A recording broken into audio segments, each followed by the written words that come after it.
Hola, ¿cómo están? Espero se encuentren bien el día de hoy. Seguimos con esta serie de videos de historias de terror. En esta ocasión, parte 4. Debajo de los puentes. El sol se escondía lentamente tras los altos edificios, dejando que las frías sombras ennegrecieran el paisaje. La gente volvía con prisa a sus hogares, antes de que la niebla les impidiera ver un paso enfrente de ellos. Suerte para aquellos que tenían auto o alcanzaban el transporte, mientras que otros tantos se dedicaban a caminar largas distancias entre calles, caminos y puentes. La helada noche era apresada por el silencio, creando un tétrico panorama para los transeúntes, pero no había otra opción más que seguir caminando. Así lo hacían Luis y Roberto, un par de amigos que vivían en el mismo barrio y se encontraban al salir de sus respectivos trabajos para no realizar aquel viaje solos. Por seguridad tomaban diversas rutas según la situación lo ameritaba. En esa ocasión decidieron ir por debajo de los puentes, que parecía el mejor iluminado, al menos por los cientos de coches que transitaban sobre ellos. En medio de su plática, ambos detuvieron el paso al escuchar a sus espaldas el ruido de un bulto contra el suelo. Voltearon de inmediato y vieron una bolsa negra moviéndose. Esperaban encontrar dentro algunos gatos o perros que alguna gente inconsciente acostumbra tirar por ahí, pero la verdad era otra. Al abrir la bolsa, eran solamente partes humanas cercenadas. Uno de ellos cayó de rodillas, volviendo el estómago, mientras el otro saltaba y corría alrededor lleno de pánico, el cual solamente creció al ver que todos aquellos miembros se movían tal y como si tuvieran vida propia. Se dirigían hacia ellos con una agilidad tremenda. Los brazos eran arrastrados por los dedos, dejando detrás solo un rastro de sangre. Las piernas tomaban impulso y saltaban, mientras el torso rodaba exponiendo sus entrañas. El chico que estaba de pie tenía toda la intención de salir corriendo, pero no quería dejar atrás a su amigo, que seguía tirado en el suelo casi muerto de miedo. La situación llegó al tope cuando la cabeza salió del fondo gritando y chillando de una forma que jamás los chicos habían escuchado. Tanto dolor, tristeza, miedo, frustración y venganza saliendo de aquella boca putrefacta y hecha pedazos. No se necesitaban más para activar el instinto de supervivencia de cualquiera de los dos muchachos, que salieron disparados sin detenerse hasta llegar a su casa. No querían contar lo sucedido por lo inverosímil que resultaba, pero finalmente decidieron reportar anónimamente a la policía que había un cuerpo metido en una bolsa debajo de los puentes. Al siguiente día, en las noticias se mencionó el hecho, pero solamente como una broma de mal gusto que les hizo recordar cuando 3 años atrás una chica fue encontrada en esas mismas condiciones.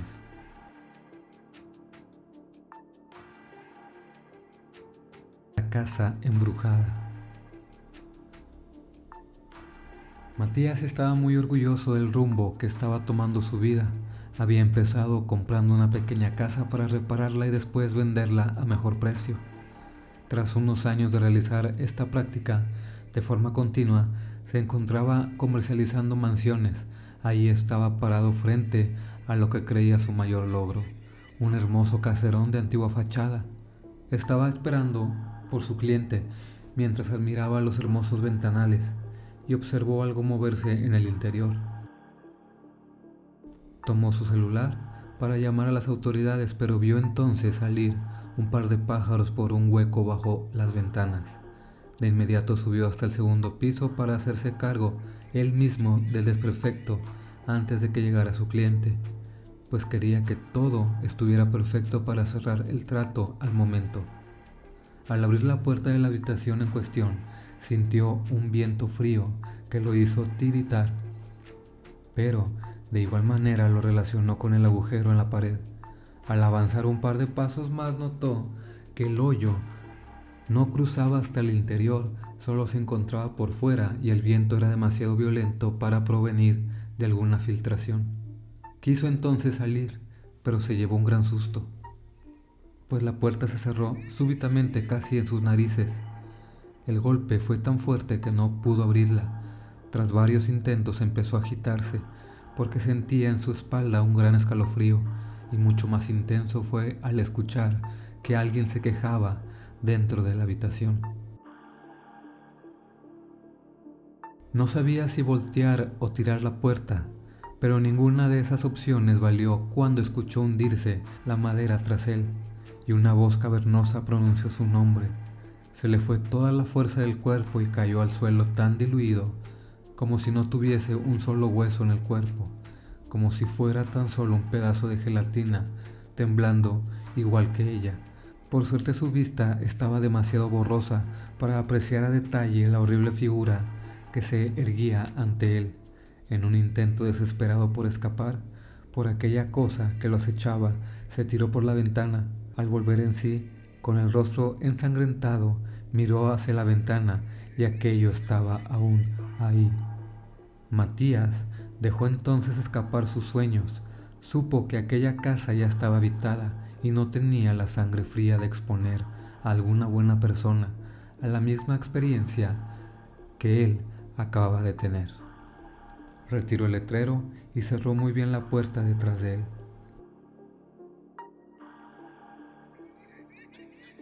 Viejo ermitaño. Eso de trabajar para el Estado ya no me gustaba tanto. Nos enviaron a las comunidades aledañas para levantar un censo y tuvimos que caminar entre los árboles para llegar hasta la casa de un viejo ermitaño, que era el único que faltaba. Por fortuna, no estaba muy internado en la arboleda, ya que no me interesaba mucho adentrarme en el bosque de las ánimas, ni siquiera reuní valor para preguntar sobre el origen de tal nombre. En unos minutos llegamos a una cochambrosa casa llena de inmundicia y pestes desconocidas. Luego apareció un vejestorio, andrajoso y sucio. Los pies parecían más bien pezuñas, a falta de calzado, y agitaba una rama en su único brazo, amenazando con matarnos. Joana, mi compañera, me clavó tan fuerte las uñas que acabé gritando. El viejo se nos vino encima con más ímpetu, balbuceando mil cosas y causando náuseas con su asqueroso aliento. Por fortuna no miraba muy bien. Así que los palos fueron para un par de árboles cercanos. Después de desquitar su coraje nos dijo que siguiéramos hasta su jacal, como si nada hubiese pasado. Sin embargo, mejor lo interrogamos afuera, con la debida distancia. Al terminar todas las preguntas, nos informó que aún había un habitante más en el poblado y era nuestra obligación incluirlo en los datos. Entre otras cosas, dijo que se trataba de un habitante eventual que solo venía cada 10 años y que estábamos de suerte porque se encontraba ahí. Nos dio indicaciones para llegar, pero luego soltó tremendas historias que lo dimos por loco. Según sus relatos, el supuesto morador del espeso bosque era un ser interestelar que venía a la Tierra para alimentarse y reproducirse. Agregó también advertencias: no debíamos movernos bruscamente o hablar alto porque podría asustarle, causando que nos partiera en dos con sus enormes garras y succionara nuestras entrañas con las múltiples mangueras colgantes de su boca. Patrañas, dije molesto por tal pérdida de tiempo y preparándome para marcharme. ¿Por qué no me crees, muchacho imberbe?, refunfuñó él agitando su rama. Él es mi padre, agregó con una voz retumbante que movió los árboles cercanos. Luego dejó salir de su boca esas largas mangueras succionadoras para que no tuviéramos duda de lo que él decía. El árbol del vampiro. La literatura nos indica que los vampiros son seres mitológicos que provienen principalmente de las regiones de Europa del Este. Sin embargo, la gente de los otros 4 continentes tienen sus propias historias de terror sobre estas criaturas.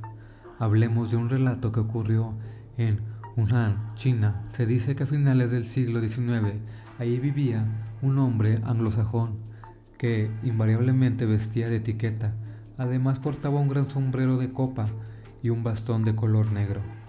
Las personas que llegaban a ver su rostro quedaban estupefactas, ya que aseguraban que el tono de su piel era más blanco que la leche, mientras que de su boca se asomaban un par de afilados colmillos. El horario favorito que tenía este individuo para salir a la calle era a partir de las 11 de la noche, mientras que el regreso a su domicilio lo emprendía a más tardar a las 3 de la madrugada. Después de unos cuantos años, un extraño fenómeno comenzó a ocurrir en el pueblo. Varios animales de granja comenzaron a desaparecer, solo para encontrar sus cadáveres a los pocos días completamente desangrados, descansando a la orilla del lago. ¿Qué clase de criatura infernal podrá querer la sangre de nuestras bestias?, se preguntaban los granjeros. A partir de este momento, varios de ellos montaron guardias nocturnas con el fin de descubrir al ladrón. Finalmente, uno de los cuidadores logró dispararle en una pierna a un individuo que trataba de robarse unas ovejas. De la boca del ladrón salieron chillidos como los de un murciélago, mientras éste trataba de perderse entre los arbustos, iluminando por un profuso manto de estrellas. Tras de sí, iba dejando un gran rastro de sangre. Sin embargo, ese vital líquido no era del tono habitual que todos conocemos, es decir, rojo, sino más bien de un color violeta. La persecución continuó hasta que los primeros rayos del sol comenzaron a asomarse. El vampiro trató de taparse las manos y el rostro con un abrigo, pero ya era muy tarde. Su piel albina se tornó verdosa. Después de uno a uno los huesos de su cuerpo comenzaron a asomarse.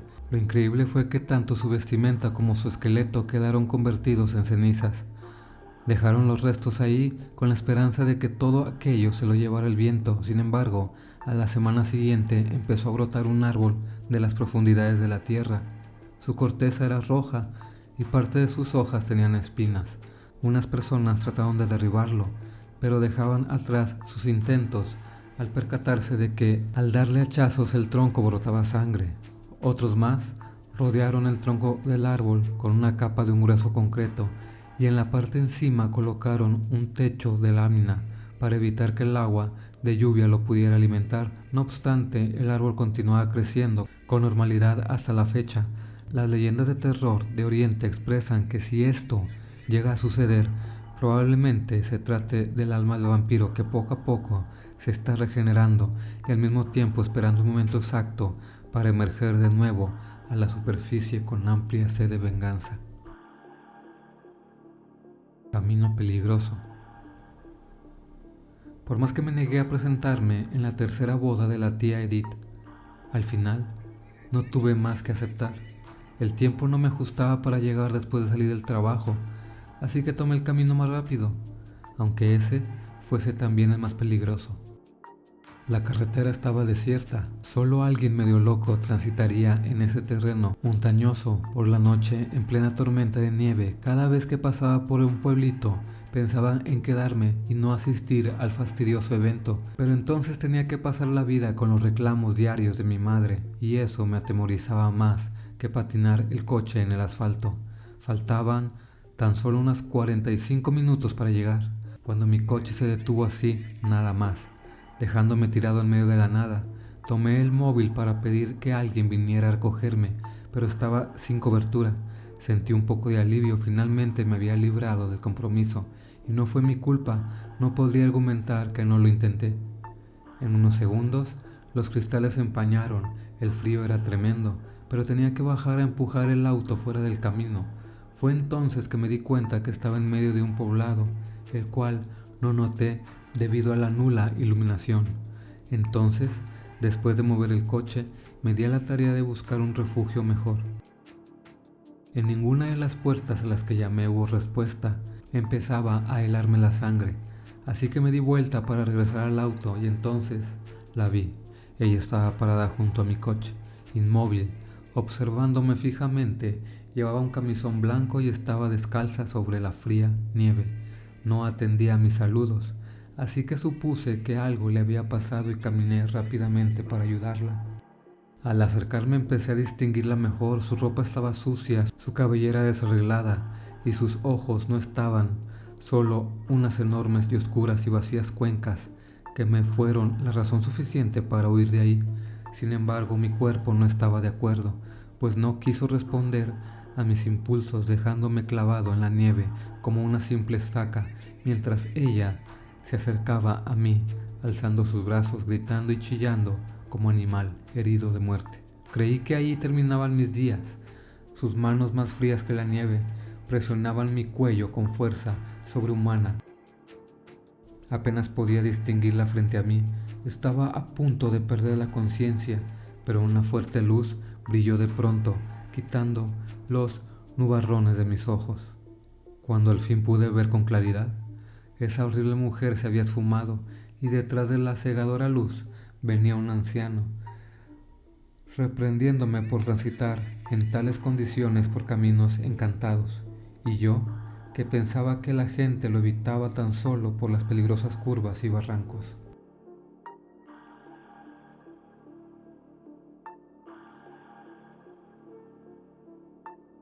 No mires bajo la cama. No mirar debajo de la cama era el consejo que Tomás recordaba de su hermano mayor, pues debajo de ella había monstruos, criaturas extrañas en busca de niños curiosos para saborear o raptar, esperando usarlos como mascota en el mundo oscuro. Con una advertencia así, se mantenía a raya y por supuesto muy asustado. Pedía que lo acompañaran hasta el pie del mueble o pasaba corriendo, saltando desde lo más lejos posible, tratando así de evitar que algo lo tomara de los pies. Una noche, sin querer, de tanto moverse, la manta se corrió un poco y sintió el frío. Quiso jalarla, pero al parecer estaba atorada con algo. En el segundo intento puso tanta fuerza que, pegado a la cobija, vino también aquello que le detenía. Se trataba de una mujercita graciosa con apariencia de anciana en miniatura. Esta señora le daba golpes al niño para que soltara la manta, pero lejos de herirlo, le causaban cosquillas, ya que lo hacía con una diminuta rama que le servía de bastón. Después de un rato de forcejeos llegaron a un acuerdo. Tomás se dio la frazada y la viejecilla se fue contenta por debajo de la cama. La mañana siguiente el niño empezó a dejar objetos y comida debajo del mueble, para cuando veía de nuevo ya no estaba ahí lo que había puesto. Pero días después, cuando miraba, tenía un objeto, alguna extraña manualidad que el chiquillo conservaba con gusto. Se podía decir que se hicieron amigos, y por las noches la viejecilla subía a arroparlo. Cuando el hermano mayor se dio cuenta del ritual del niño, quería ver qué había debajo de la cama, así que levantó la sábana y ahí estaba, esa horrible cosa llena de dientes, con cientos de tentáculos que se movían intentando atraparlo. Se saboreaba desde la distancia.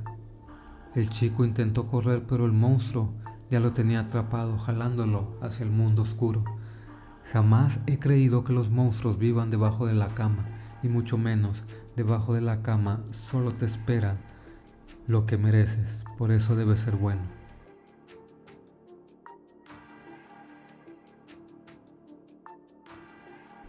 Historia de la página del diablo.